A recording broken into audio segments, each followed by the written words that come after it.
के एसोसिएट के YouTube channel में आप सभी का स्वागत है। दोस्तों, हम सभी अपने लेन देन दो तरीके से करते हैं, या तो कैश लेन देन करते हैं या फिर ऑनलाइन लेन देन करते हैं। तो हम बहुत ज़्यादा कंफ्यूज हो जाते हैं कि इस लेन देन को कैश में करें या ऑनलाइन करें, क्योंकि गवर्नमेंट ने कैश को लेकर रूल भी बहुत स्ट्रिक्ट बना दिए हैं। तो ये सभी कंफ्यूजन आपको इस वीडियो में मैं दूर कर दूंगा, तो एंड तक हमारे साथ बने रहिए। हम हमारी डेली लाइफ में बहुत चीज़ें खरीदते हैं, जैसे ग्रोसरी खरीदना, मूवी देखने जाना, शॉपिंग करना।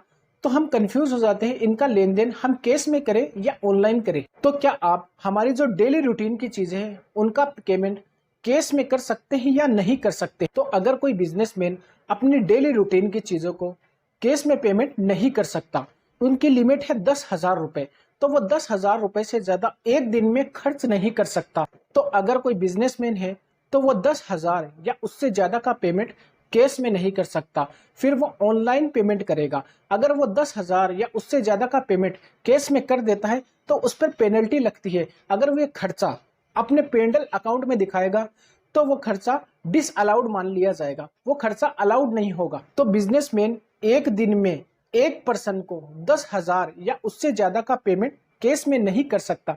अलग अलग पर्सन को वो पेमेंट कर सकता है, लेकिन उसकी लिमिट भी पर डे 10,000 रुपये है।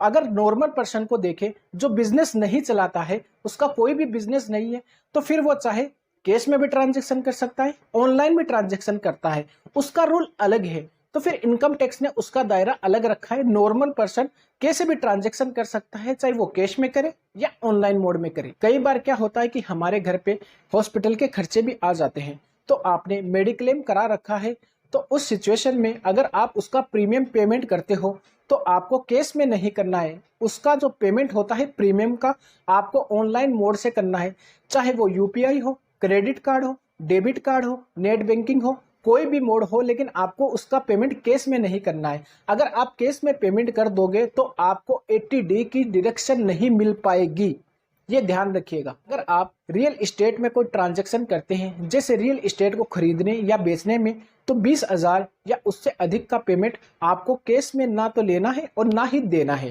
केवल 20,000 से कम का पेमेंट आप कैश में ले और दे सकते हैं। और लोन और डिपॉजिट की भी सेम लिमिट बता रखी है। 20,000 से ज्यादा का लोन डिपॉजिट आप कैश में एक्सेप्ट नहीं कर सकते।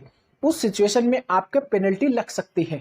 मान लो आपने कोई प्रॉपर्टी बाई की, तो उसमें 40 लाख रुपए की वैल्यू आई, 40 लाख रुपए की रजिस्ट्री आप करवा रहे हो, तो उस केस में 40 लाख कंसिडरेशन मान के उसमें 20,000 रुपए से ज्यादा केस में ऐड नहीं होना चाहिए। अगर 40 लाख की वैल्यू में 20,000 से ज्यादा केस में ऐड होता है तो आप पर पेनल्टी लग सकती है। इस बात का आप ध्यान रखें। अगर आपको कोई लोन या डिपॉजिट पे करना है तो उसका 20,000 या उससे अधिक का अगर आप कैश में पे कर रहे हो तो आप पर पेनल्टी लगती है। आप 20,000 या उससे कम का कैश में पे कर सकते हो, लेकिन 20,000 या उससे ज्यादा का अगर कैश में ले पे करोगे तो आप पर पेनल्टी लग सकती है। कोई बिजनेसमैन किसी बिल के एवज में 2 लाख या उससे कम कैश में ले सकता है। अगर वो 2 लाख या उससे अधिक कैश में लेन देन कर ले तो उस पर पेनल्टी लग सकती है।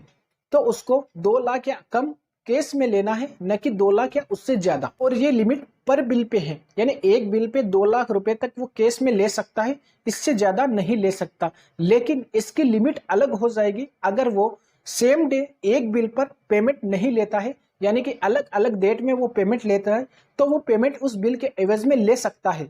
लेकिन 2 लाख एक साथ नहीं ले सकता, और एक दिन में नहीं ले सकता, और एक बिल के एवज में नहीं ले सकता। आप 2,000 या उससे ज्यादा का पेमेंट पॉलिटिकल पार्टी और ट्रस्ट को नहीं कर सकते।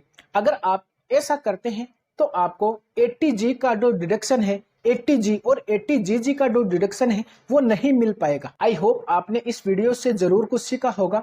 तो इसी तरह के इंपॉर्टेंट कंटेंट को देखने के लिए आप हमारे चैनल को सब्सक्राइब करें और इस वीडियो को लाइक और शेयर जरूर करें, ताकि लोगों को भी इस बात का मालूम चल सके।